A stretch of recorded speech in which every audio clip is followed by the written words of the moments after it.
Good morning guys. Ano day ko magbalat ako ng pinya or pineapple, isang piraso lang. Pero malaki to guys ha. Malaki siya.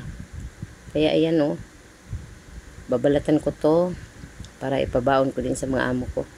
Magtira din ako ng para kainin namin. Ayan, nabalatan ko na. Ang dami ng balat no. Ayan, hiwa na. Ito na ang finished product natin guys. Ready to serve na ito. Kaya happy and enjoy watching. Thank you for watching.